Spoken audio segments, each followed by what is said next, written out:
Good evening. I'm David Ferriero, the Archivist of the United States, and welcome to the William G. McGowan Theater at the National Archives, and a special welcome to those who are joining us on our YouTube channel. We're very pleased tonight to host Joseph Ellis to launch the publication of his new book, The Quartet, Orchestrating the Second American Revolution. We're all familiar with the First American Revolution, which broke the bonds between the 13 colonies in Great Britain. But once independence was won, how would the new nation survive? The Quartet tells the story of those who shaped the government that we still have today. Tonight's conversation with Professor Ellis is but one of the many programs we regularly present here in this theater, and I hope you'll consider coming back tomorrow for our afternoon or evening programs, or both. At noon tomorrow, Pulitzer Prize-winning author and journalist David K. Shipler will discuss his book, Freedom of Speech, Mightier Than the Sword, and a book signing will follow the program. In the evening at 6 p.m., we'll host a forum that will dissect the results of the recent National Civics Poll conducted by the Purdue Institute for Civic Communication, and the answers may surprise and scare you. To learn more about these and all of our public programs and exhibits, consult our monthly calendar of events in print or online, and there are copies in the lobby as well as sign-up sheets. Another way you can get more involved in the National Archives is to become a member of the Foundation for the National Archives, and the Foundation supports all of our education and outreach work, and there are applications also in the lobby. In school, our American history lessons usually skipped from the Battle of Yorktown to the Constitutional Convention and the beginning of the new nation under the federal Constitution. The Articles of Confederation would merit a quick reference, inevitably described as weak and ineffective, but the pre-federal era was generally treated as a time left best unmarked. But time did not stand still for the new United States between 1783 and 1789. These 6 years were crucial to the creation of a single nation out of 13 states. And the quartet of Joseph Ellis's title, George Washington, Alexander Hamilton, John Jay, and James Madison, were instrumental in making that happen.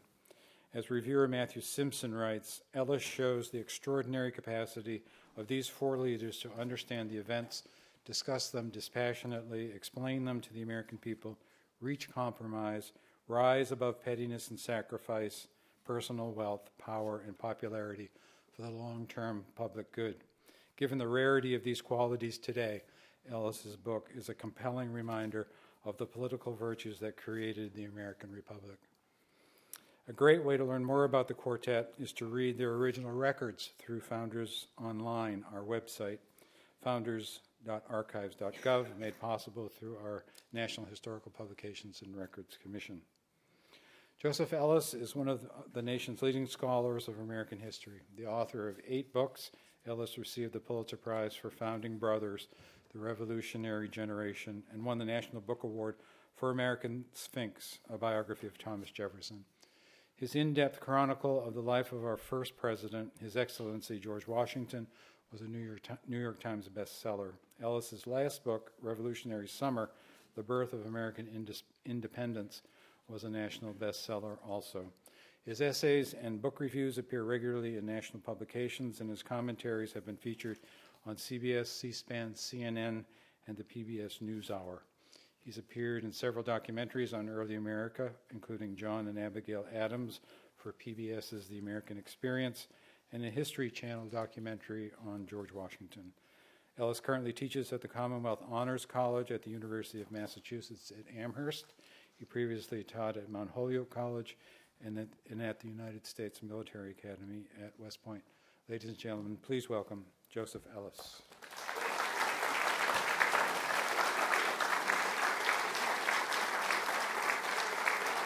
Sounds like an impressive guy, you know?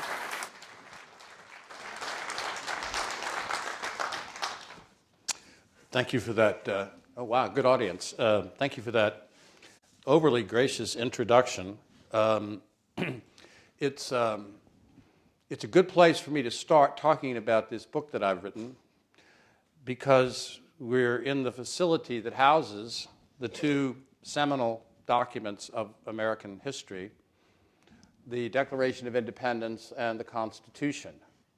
I asked the powers that be whether it's really true that these documents are in bulletproof glass.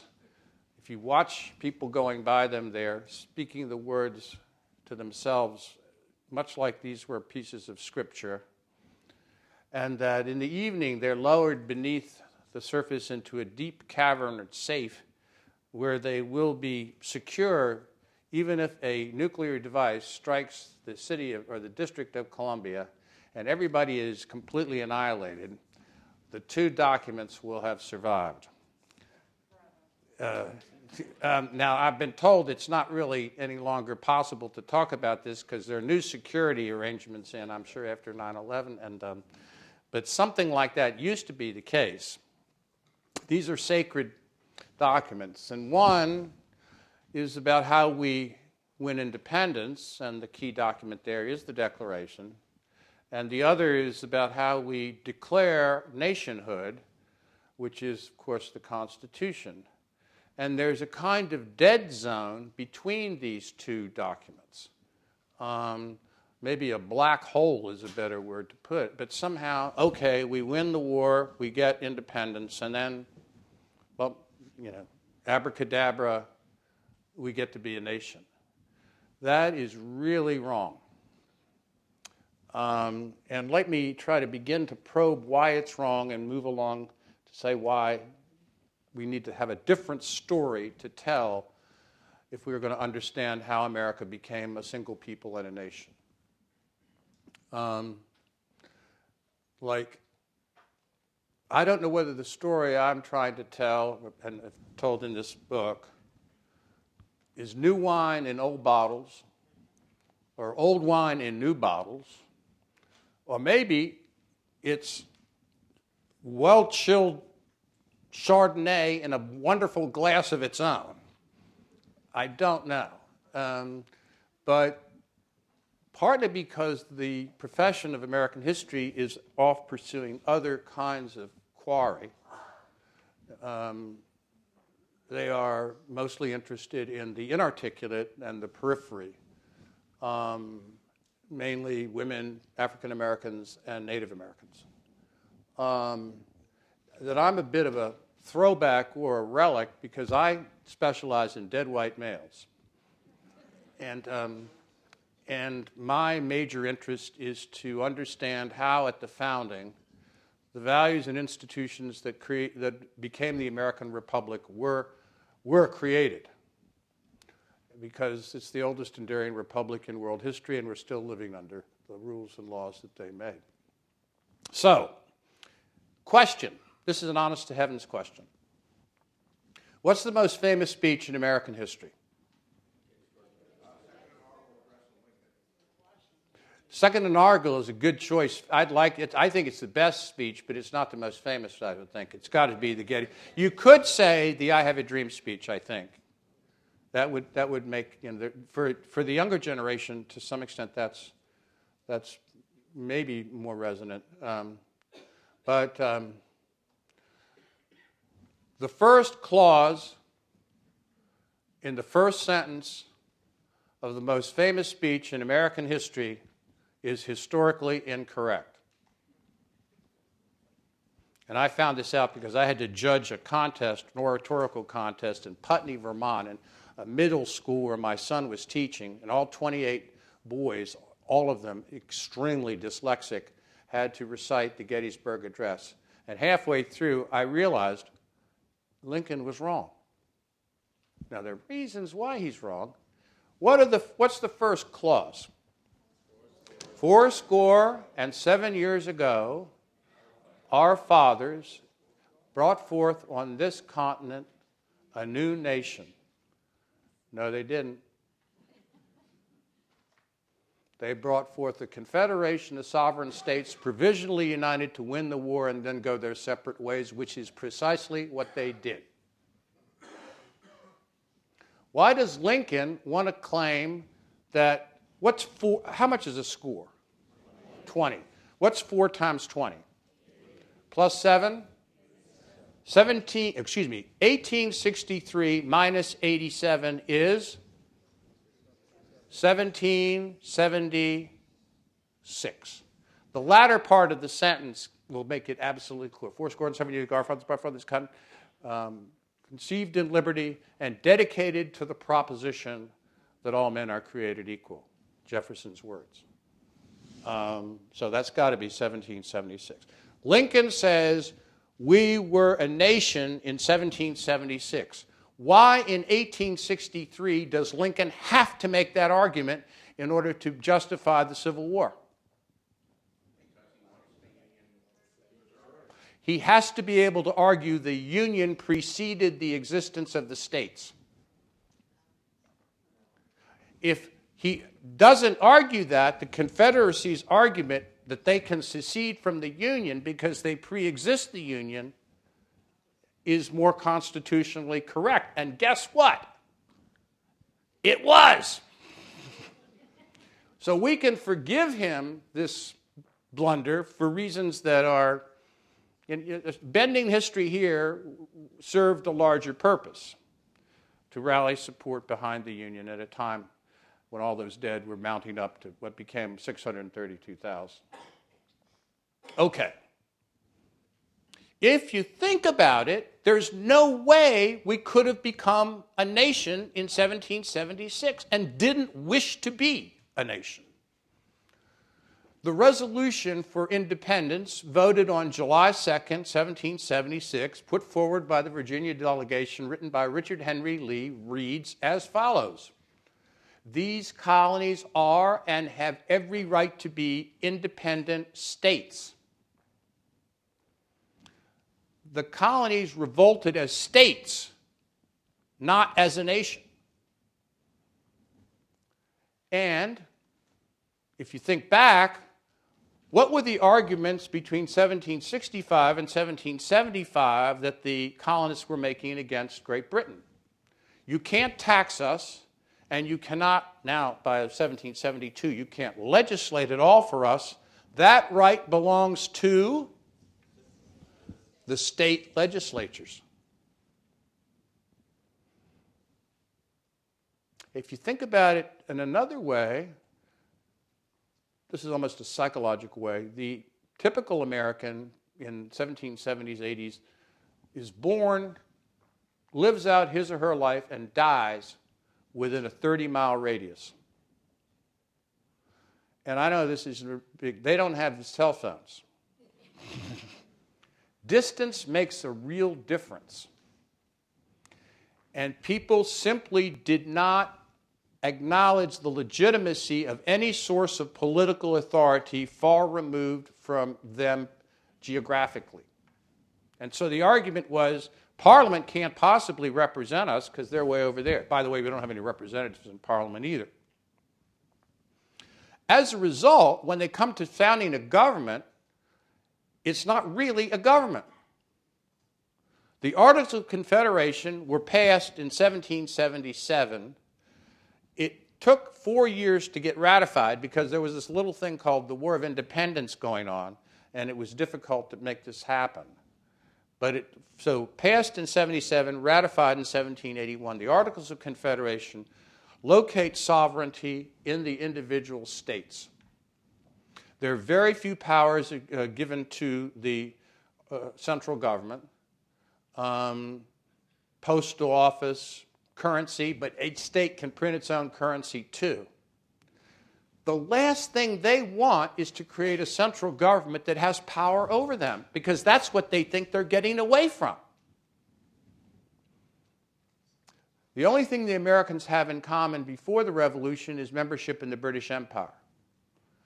The thing they have in common during the war is the cause, the common commitment to independence, which about 19% of the population loyalists don't go along with.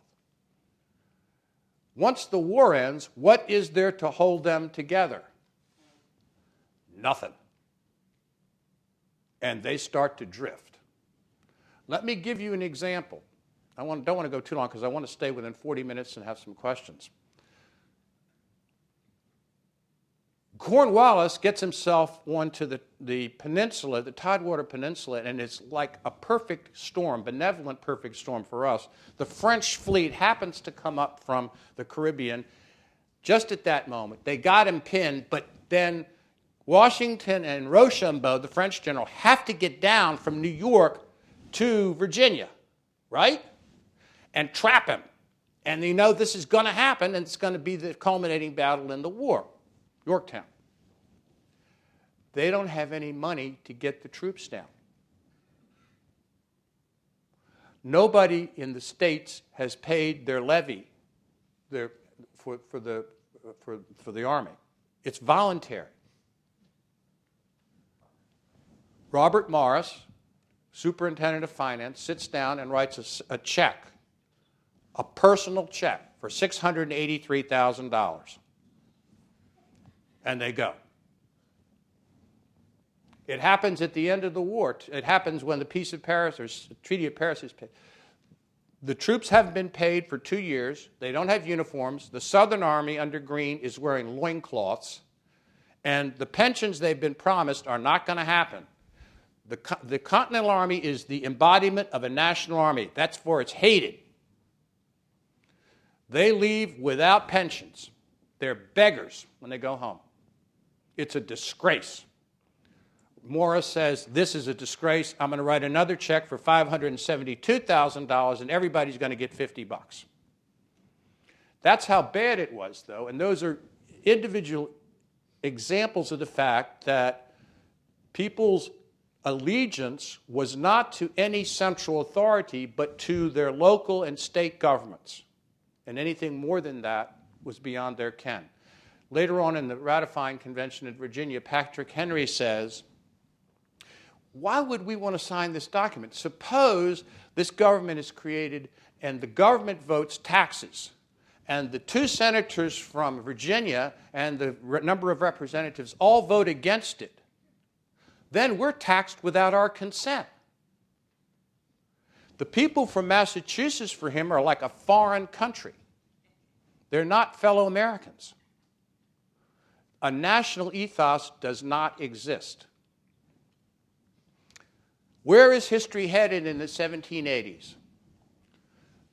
Centrifugal forces are strengthening, centripetal forces are declining. We're a banana republic. We have a $40 million debt, no way to pay it off, and all the markets in Europe, most especially the Dutch bankers, realize that we have no credit. Every state has its own foreign policy. Massachusetts is negotiating maritime agreements with London on its own.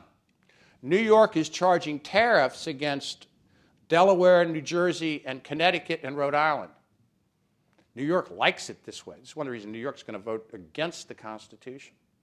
There's in the Treaty of Paris, it says you cannot confiscate the estates and do physical harm to loyalists who did not bear arms against the rebellion. They sat it out or they went away. They're confiscating all their estates in New York. It's a huge stream of revenue for them. Okay. What's happening, I would call the Europeanization of North America. America is headed in a particular direction. The government under the Articles isn't a government, it's a League of Nations. Each state is a nation. And there's no commitment to a central force because there's no commitment to American existence as a national existence. The best we can hope for is something like the EU. That's where we're headed. Now, I know it sounds extreme, and I don't want it to be extreme. I want it to be sensible. I'm not saying 4 guys happened to decide to change the course of history and they did it all by themselves. No. Nor am I calling them superheroes. I've spent 30 years writing books about the founders in which my major goal is to turn them into flawed founders. Great, but flawed. Guess what? Just like us. If they weren't flawed, if they were gods, if they were perfect, if they were superheroes, what in heaven's name do we have to learn from? But the argument in the Quartet is that these four people, Washington, Hamilton, Madison, and Jay was a discovery for me. Now, we'll talk about him in just a second. Collaborate to agree that the current government isn't functioning, it's dysfunctional. They instigate the movement for the calling of a constitutional convention. They court Washington to become a member of that. Without him, it will never work. Washington legitimizes what would otherwise not be perceived as legitimate. The reason it's not going to be legitimate is because the mandate from the Articles is to revise the Articles, and once they meet, they're not going to revise the Articles, they're going to replace the Articles. They then set the agenda in Philadelphia with the Virginia Plan. They can't control the agenda in the convention, and I'll tell you why in a second. They then attempt to orchestrate the ratification process by writing the Federalist Papers, and then Madison single-handedly writes the Bill of Rights.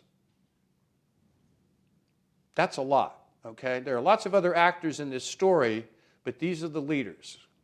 I don't want them to be, I don't want to be accused of calling them divine in any sense of the term, but this is a moment. If I'm right, this is one of the most consequential moments of American leadership in all of American history. Consequential in terms of what comes out of it. Something happens that changes the political chemistry and makes the need for some kind of national government more conspicuously necessary. Story. It's August 3rd, 1782. It's Paris. John Jay is the American representative in the talks to negotiate an end to the war. The other negotiators, Franklin, he's got the gout. Adams is up in Amsterdam trying to negotiate a bank deal with the notoriously tight-fisted Dutch bankers. The guy who's supposed to replace Jefferson, who can't come, is Henry Lawrence, and he's captured at sea and is thrown in the Tower. So Jay has to sort of do it all himself, and he meets with this Count Orlando, like Orlando, Florida, because the French have a treaty with Spain, and the Americans have been told by the Congress that they cannot negotiate anything with the British without the French supporting it. The French have saved our bacon. They've given us money. They've given us troops. We couldn't have won the war without them. Therefore, we can't simply act independently. There's a map on the table. Orlando puts his finger on the Great Lakes somewhere around Erie, Pennsylvania, draws it down through Toledo, Ohio, and ends up in what is now Tallahassee, Florida. He says, everything east of that line is yours. Everything west of that line is ours, Spain's. Jay doesn't have to draw a line. He puts his finger on the Mississippi River. He says, everything east of that is ours. And that turns out to be the case. That is, the negotiated treaty, the great principal one is independence. The great prize one is the transmontane West, a third of a continent. Think about it. When the arguments are being made against British authority, when we're beginning to run up to the American Revolution, who is saying this is a war about empire? Nobody. But it becomes one. It essentially becomes, and Washington understands this, a continuation of the French and Indian War. The French and Indian War is a fight between Britain, France, Native Americans, and Americans for control of this area that is the eastern third of the North American continent. France gets knocked out. Now, Britain gets knocked out. It's going to be between us and the Native Americans, and we know what's going to happen there. Okay. I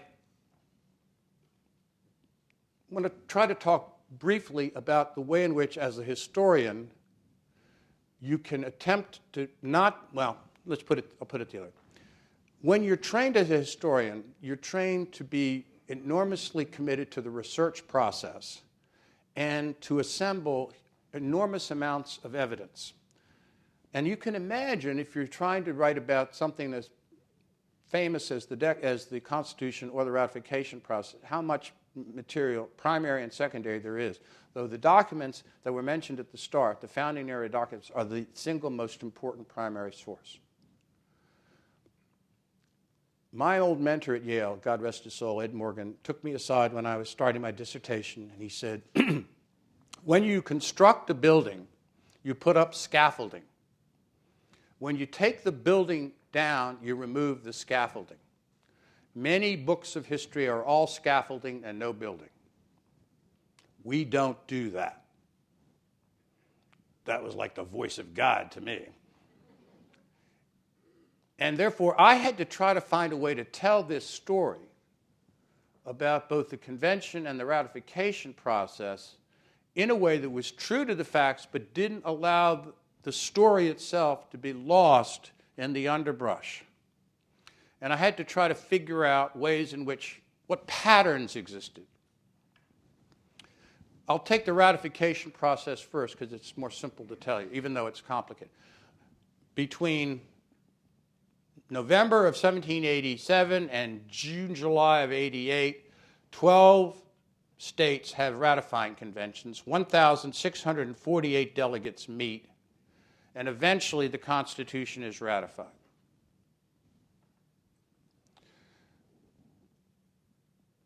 If you read the best book on it by Pauline Maier, and she's the only person with the stamina and the patience to go through every state and recover it, the thing that's interesting is there's no pattern. Every state is different. And every state then is different from inside itself. Local groups, the people in Massachusetts are worried about whether Maine will be a state. The people in Georgia are worried about Indian attacks. The Tidewater planners are worried if we go into the federal government, we're going to have to pay our British and Scottish debtors. They owe them about £4 million. Everything is different. That's the pattern. That's the important pattern. They cannot have a national conversation.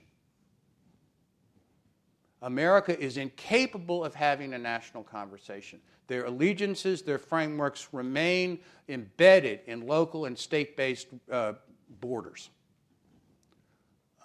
The only national conversation is the Federalist Papers. There's no such thing as the Anti-Federalist Papers because every state's different. That's the pattern. The pattern in the convention, there are three groups. People that want radical change, real nationalists. People who want to just revise the articles, moderates. And people who don't want any change at all. The latter group boycott the convention, with the exception of New York. Patrick Henry says, I'm not going, I smell a rat.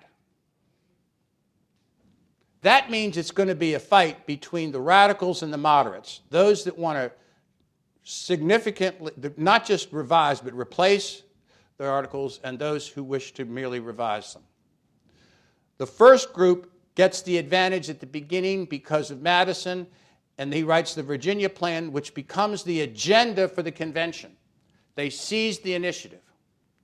But they can't win outright because the vote, in a parliamentary decision, nobody objected to it. The first day of the convention, they say, how are we going to vote? One state, one vote. That means Rhode Island has the same vote as Virginia. And that means the small states can block anything they want to. And they're going to block the radical agenda if at all possible. What that means is we're set up for a series of compromises that And the big compromise is going to be reached on July 17th when they agree to have a two-house legislature, the Senate by state, the House by population. There are two ghosts at the banquet during the entire summer of '87. One they keep talking about incessantly is monarchy. Any robust expression of executive authority is going to be called monarchy. And therefore, if you read the section of the Constitution on the executive power, you try to figure out what the president can do. It's impossible. You can tell how he's supposed to be elected, this crazy thing they come up with called the Electoral College, and they can tell how they're going to impeach him, but they don't want to talk about what he can do because it's too threatening. The thing they can't mention is slavery. And the word never appears, nor is the word African American or black in the document. The preferred term is that species of property. Here's what hard truth. Modern day abolitionists and the abolitionists of the 19th century call the Constitution a covenant with death because it doesn't end slavery and it implicitly endorses slavery. 3/5 clause. Also, there's a what do you call it, a compromise reached that the slave trade will not be ended immediately, it will be extended for 20 years in return for the fact that the vote on tariff issues, economic issues of tariff, will not necessarily require a supermajority. The South gets something but has to give something up. Later on, Calhoun says that was a bad deal for us. Anyway, here's the hard truth. If they had inserted any article putting slavery on the road to extinction, the Constitution would have never passed.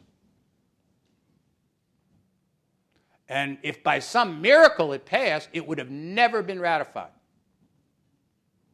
So you can hold on to your moral principles now, but they're facing a political choice. The other tragedy is many of them, including Madison, thought that slavery was going to die a natural death, that slave labor would not compete successfully with free labor. And they didn't see the cotton gin coming. They didn't see the cotton kingdom. But they made a compromise with the devil because they couldn't do anything else. And then you can play it out. Well, suppose they hadn't done that. Suppose they had insisted and then there wasn't a constitution. That means we're back to the Articles. What happens then? Probably division into a series of confederacies. A New England Confederacy, a Middle Confederacy, a Southern Confederacy, like Europe, Scandinavia, Middle Atlantic, and Italy. And then that's bad because the Southern Confederacy is going to sign a separate treaty with Britain because they're going to produce cotton for the British industry, and slavery is going to last even longer than it did. So no scenario here is a good scenario. The principles and what I've been trying to do here is distinguish the forest for the trees and say these are the patterns that operated both in the ratification process and then in the convention itself. And these guys, and I mean, you got to read the book to catch the, all the detail on this. But they're implicated throughout. There's a poignant letter. Let me tell you, Washington really didn't want to join this gang. He wanted to stay in Mount Vernon.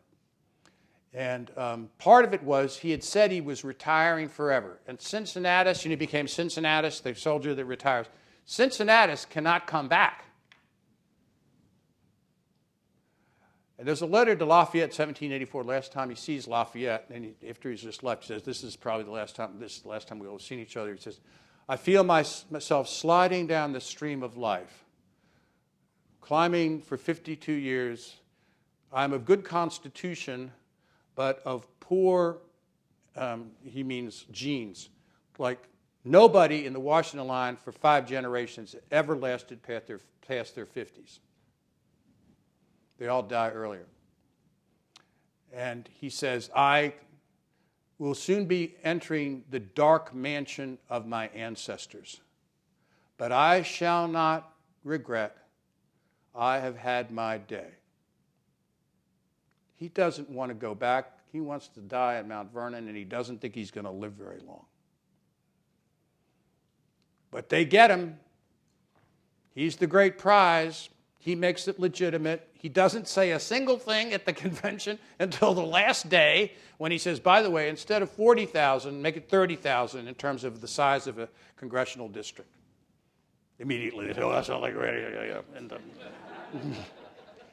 everybody in the quartet is disappointed at the end of the convention. They think they failed. Madison wanted to get a provision that would allow the executive branch of the federal government to veto all state legislation, a clear statement of sovereignty at the federal level. He also wanted popular representation in both houses of Congress. Lost both. Lost both. There is a moment, and I might end with this because I got all this great stuff to tell you about original intent. So somebody asked me a question about the Second Amendment when we get to, and I'll tell you. But here's Madison as he enters the ratification process and how he thinks about. Actually, this gets to the issue. It mentions it at least a little bit. Let me see if I can get it here. Okay. His thought process, or perhaps his way of thinking about the ratification process, was beginning to change as he read the newspaper essays and editorials from multiple states.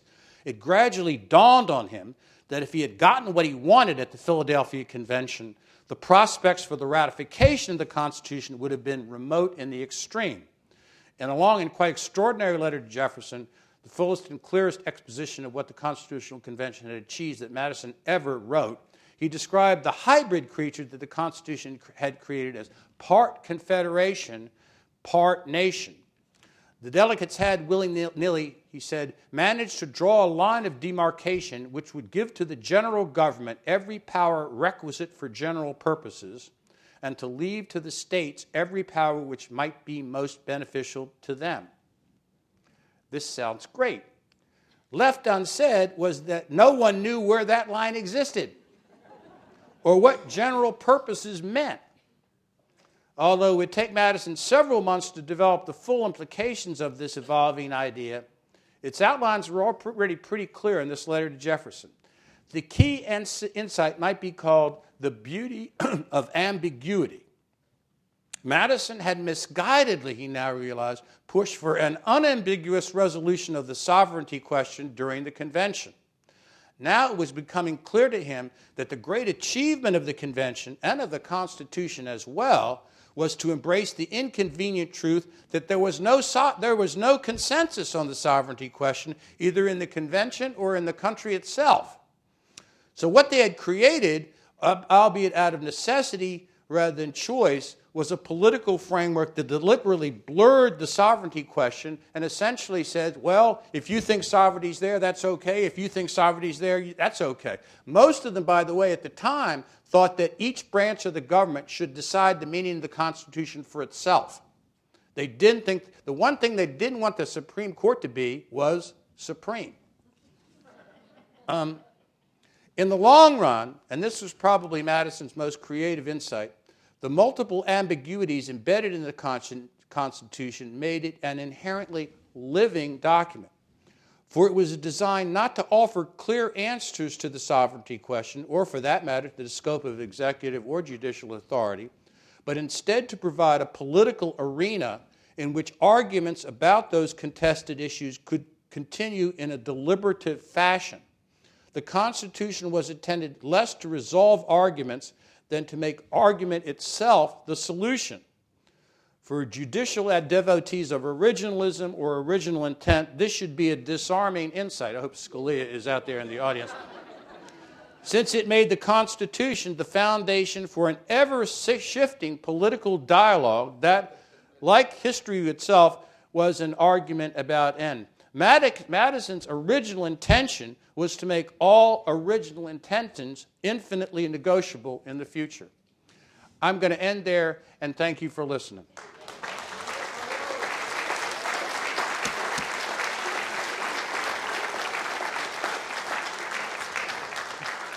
We have microphones on both sides, and since these are going to be recorded for posterity, you have to go to the microphone to have your question. I'll repeat it anyway. Yes? Professor Ellis, while people are going to the microphones, I'll go ahead and bring it up. How about that Second Amendment? All right. The Second Amendment says, a well-regulated militia being necessary for the security of a free state, the right of the people to keep and bear arms shall not be infringed. If you want to really take original intent seriously, okay, the question is, what was Madison's intentions when he wrote those words, right? Now, you can read Scalia's decision in D.C. versus Heller, 2008. Guess what? It's 33 pages single-spaced. It never mentions James Madison. Doesn't mention him. He wrote it, right? He defended it in the House and the Senate. How did he write it? This is how it happened.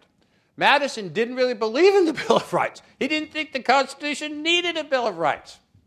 He had been saying throughout the ratification process, well, if you write a Bill of Rights and you try to list all the rights, then you might leave some out, and that will be worse. Jefferson wanted a Bill of Rights. Jefferson didn't care about the Constitution. He just wanted a Bill of Rights. Madison decided to do a Bill of Rights, and initially his first thought, totally misguided, was to corkscrew the rights he would write into the existent document. Then somebody said, but you can't do that because everybody's already signed this document and now you're revising it and that's not going to work. So he says, okay, I guess we have to put it at the end. So it becomes a codicil at the end. He says, my real reason here isn't to envision the ultimate. This is not American Magna Carta by his mind, okay? We don't need it. You need Magna Carta because you got kings and you need protection. In a republic, you don't need this. But I'll put it in because it will influence people in the states who reluctantly came along when ratification. And in the process, 6 states made recommendations for amendments. They totaled over 200 recommended amendments. If you synthesize them and bring it down, knock out the repetitions, they made 132 recommended amendments. Madison took the 200 or 132 amendments and said, now, out of this, how can I construct the Bill of Rights? That's how he went about it.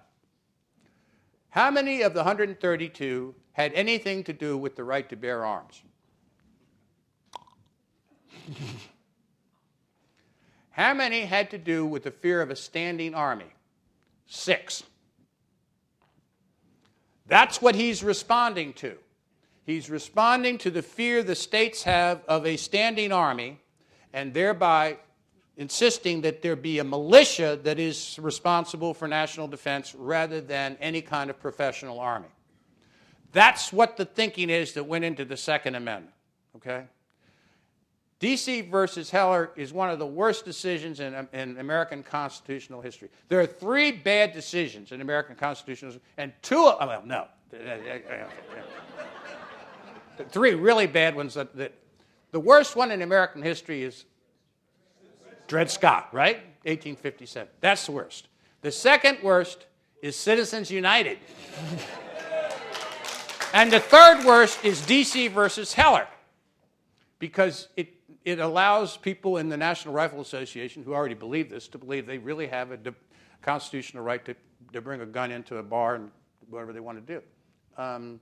But the thing about what I'm saying here is, and I'll shut up, if you actually do what Scalia says you're supposed to do and figure out what the intent of the framers is, it comes out exactly opposite from what he intended. Okay? All right. Thank you. Obviously, I feel strongly about this. Over there, and then we'll get you, sir. Yes, sir. Yes. In talking about Lincoln and giving the Gettysburg Address, Yeah. He was incorrect about the date. Is one thing you're saying historically is that he was correct with the distance of time, that it was a new nation and they didn't realize it then? Is that something you're saying? That's a it's a mystic question, mystic chords of memory kind of question. But what I would say is America is not a nation.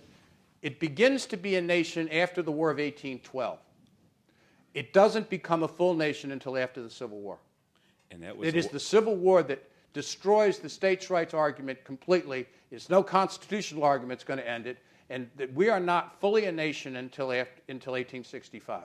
Right, and that wasn't just dead white men. That was a war over who was human, and that was a right over African Americans being fully human. Correct.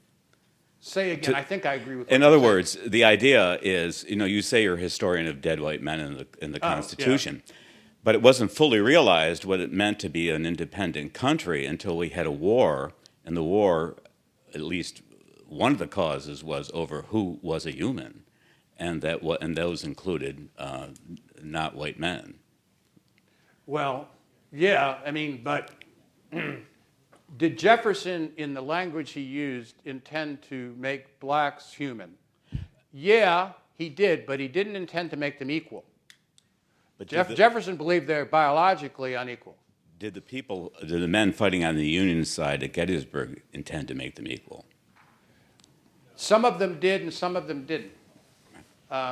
When they go back home, they segregate all the societies in Maine, New Hampshire, Vermont, right? Right. So that, and I'm a Southerner, so I like to talk about that, And racism, I think, it's still with us. The notion that, my God, it's not like poison ivy; it's cancer, and we're never going to kill it all. Lincoln made a step forward. Martin Luther King made another step forward. Jefferson actually made the first step. They ought to talk to each other on the mall. They got a lot to say to each other. Right. And, but we still, then there's got to be somebody else after Martin Luther King to take it the next step. But it is in those words you're talking about. And in that sense, see, Lincoln thought that the great document wasn't the Constitution. All the lawyers in the world think the great document is the Constitution. Lincoln thought that was just a framework for government. The moral foundation for the republic is laid in the Declaration of Independence, as he saw it. Thank you. I hope you're okay. You're okay with what I'm just saying? Yeah. Okay. Yeah. Thank you. I've read a whole bunch of your books, and I really enjoy them. I got one kid left in college forever. Yeah, okay. I really enjoy them. He's going to graduate, though. I have a whole bunch of things. Let me just throw out a couple of things. You mentioned between 1755 and 1765. 65 and 75. 75, yeah. Was there any realistic chance that the Americans could have been made English citizens? Was that a realistic option even? And would that have prevented the revolution?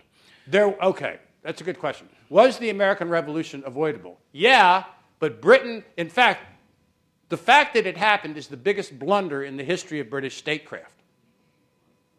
It wasn't anything we had to do. All they had to do was say, okay, you guys can make laws for your own legislatures can make laws. They needed to discover the British Commonwealth 100 years before they discovered it. Mm-hmm. Burke was arguing this. Pitt was arguing this in the House of Commons and the House of Lords. And George III and his minions said, no, we got the power to squash this thing. There's no reason to compromise. They can't possibly win the war. If you actually look at the war as a counterinsurgency operation, no counterinsurgency operation has ever succeeded. We say, how could we win the war? They had no way of winning. We didn't win the war. We just didn't lose. And as long as we don't lose, we win. And they go away, right? Yep. I mean, somebody should have told us to betray us. And they used to ask me, what would Washington have done about Iraq? I said he wouldn't even know where it was. And but he would say, what the hell are we doing being the British? Why are we the British? Doesn't make sense to him. I'm going on. You got one more. Go, fire. Okay, thank you. You mentioned John Jay. He is going to go up in stature. not just because I say so, but because his papers are coming out now. They've been delayed because they were hoarded by a professor well, let's not mention professor. They were hoarded at Columbia University for 20 or 30 years, and now as they come out, this guy's letters, his letters to his wife, I read a book about Abigail and John called First Family. I like it, and his letters to his wife, Sarah, are almost as good as the Abigail and John letters. And that's the highest possible standard, okay? And his serenity is amazing. Like after he says that's the Mississippi, he goes to the quarters of Franklin. He takes his pipe and throws it in the fireplace, and he says, "Thus we break our alliance with France." He knew we couldn't stay allied with France because that was going to end up allowing Spain to claim all this land. And see, again, they don't have cell phones, so he can't check in with anybody and say, "I'm going to do this," He just does it. And he gives us this incredible area as a result. Did I interrupt you? No, I was going to ask. Well, you answered the question, but that begs the next question. Will there be a J Street in Washington, D.C.? Well, there's already a criminal justice college for him in New York because he was the first Chief Justice. And I don't know. But you just make, like these people, it's like presidential sweepstakes thing. They go up and down. But Jefferson's on the way down, by the way. Now, nobody's going to tear down the Jefferson Memorial, but Adams is up, Jefferson's down, Washington is there forever, and but Jay's coming on. Yes, sir. The name of your book is Quartet. Quartet, when I Pretty think catchy, of it, huh? Yeah. when I think of it in a classical music sense, I see four people working very tightly together. They meet all the time. They have like same script music. Some of that's true. When I think of a jazz quartet, I think improvisation. Yeah. Yeah. Is that how you're seeing them, as jazz or as classical? Nobody has ever asked me this question. I think they practice once or twice, and then they say everybody's on their own after that. And so there is to give you an example. How did the Federalist Papers get written? Okay? 3 of them write the Federalist Papers, right? There's 85 Federalist Papers. Madison writes 29. Hamilton writes 51. That guy's unbelievable. He deserves a play written about him, But it's described as the great deliberation in American history on Republican government, right? Assigned in all the political. There's absolutely no time for deliberation whatsoever. Like, Hamilton is writing it on the top of a barrel on a schooner from Albany to New York. His wife says, that's what he's doing. Madison says I was writing as the printer put the keys in. So it's an all-nighter. It's not and the fact that it's cogent is a miracle. It comes together pretty. So you can't. It's taken until the 1950s for us to figure out who wrote which one. Now we know, but it's pretty tough to know. But I like your question.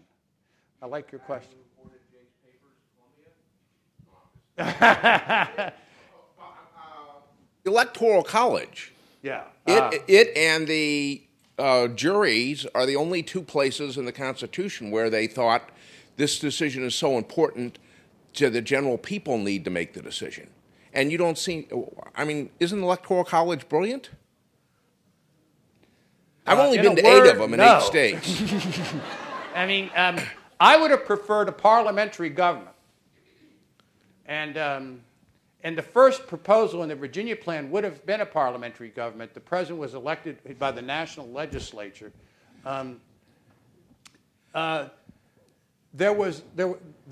talked about the executive branch more than any other subject.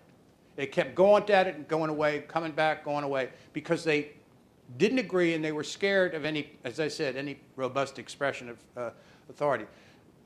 The Electoral College is the implementation of the compromise reached about the Congress onto the presidency.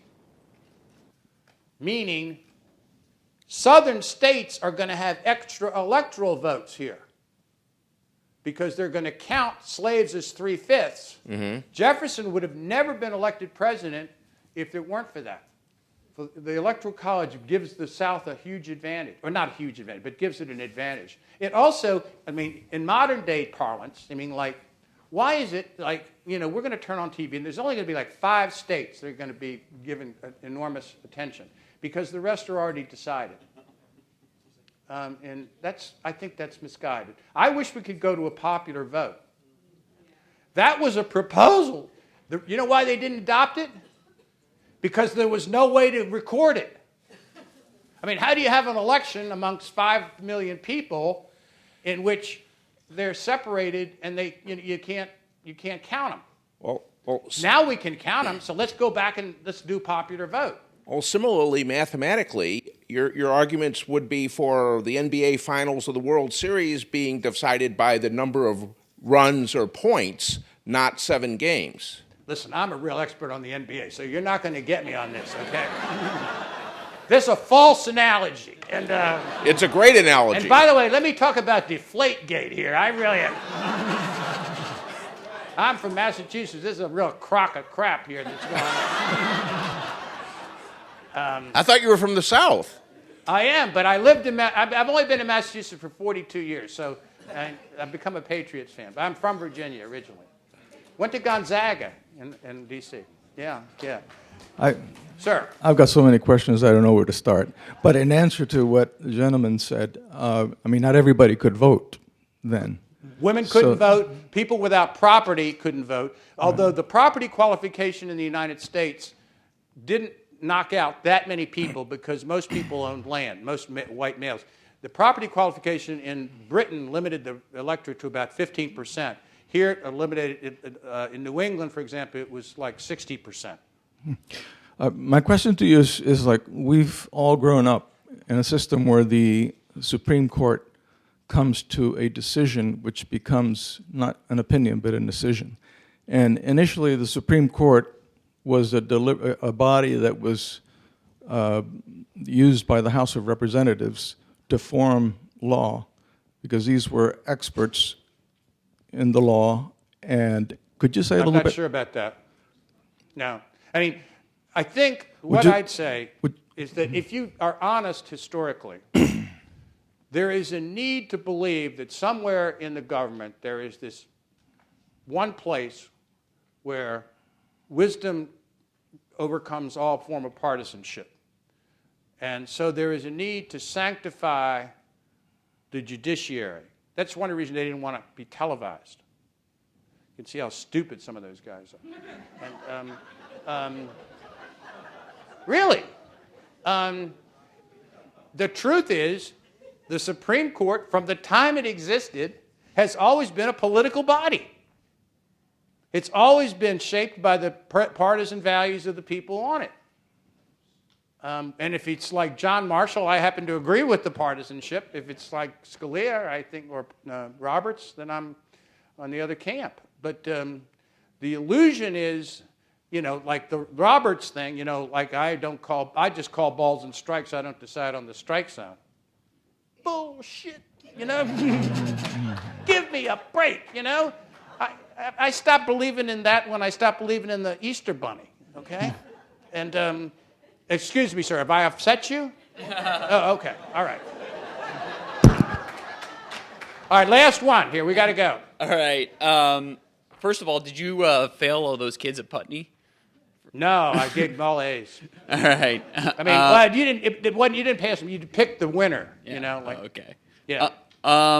So as the ratification process goes on, the states obviously ratify. What happens to places like North Carolina, Rhode Island that don't sign on before the inauguration? Are they in this weird limbo state? Or yeah. Like one of the things you're saying that I didn't stress enough is, in the Constitution, it says, if 9 states ratify, it's law. That's illegal. According to the Articles, unanimity was necessary for any amendment, much less for a whole new government. They picked 9.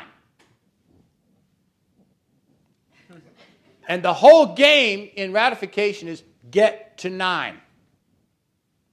Once we get to 9, everybody else will have to come along. We'll never win New York. We'll never win North Carolina. We might lose Virginia. But if we get to 9 before those late states, we're going to win. And enforcing that is one of the roles that Madison plays as an orchestrator. I don't know how he does it because, he doesn't, again, have technology, but he's a nose counter, man. This guy knows exactly how many votes there are in Maryland and how many votes there are in New Hampshire and who's voting which way and who has to be. It's amazing what he can do. And that's a form of political behavior that most Virginia gentlemen regard as unseemly. It comes to Madison naturally. He loves it. That's what he really is. That's what he thinks like a politician. He doesn't think like a philosopher. He thinks like a lawyer. So, I'm here to defend a sovereign government, and therefore I'm going to make every argument I can and subordinate or cover up all the other arguments. That's the way his mind works. But the 9 votes.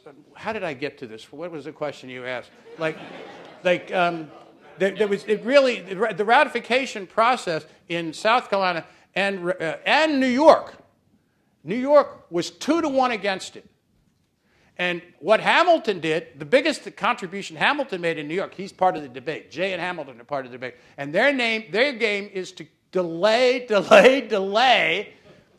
He's got horses set up in Poughkeepsie to go down to Philadelphia and down to Williamsburg to find out results, okay? That's the most important thing he did.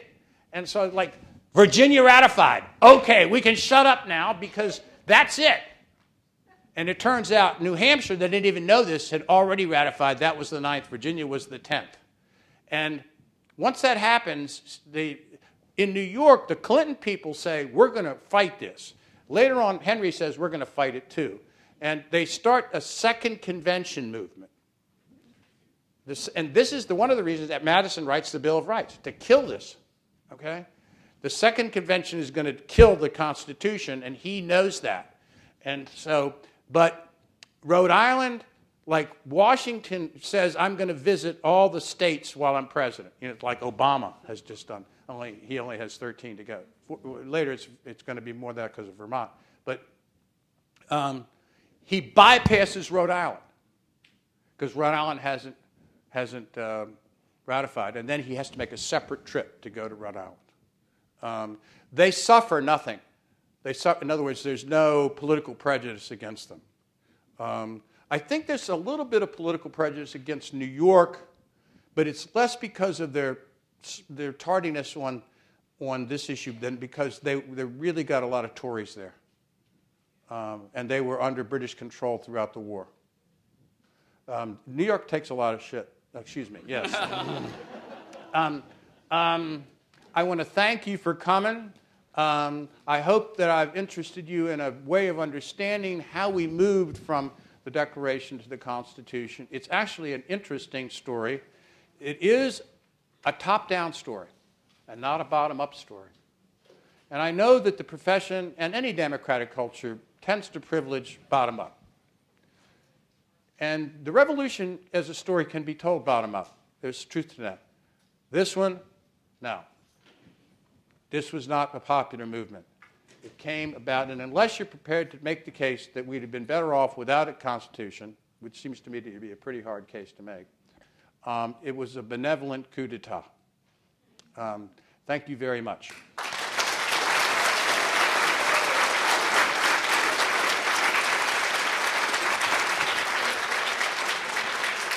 I think I'm going to go and sign books back there.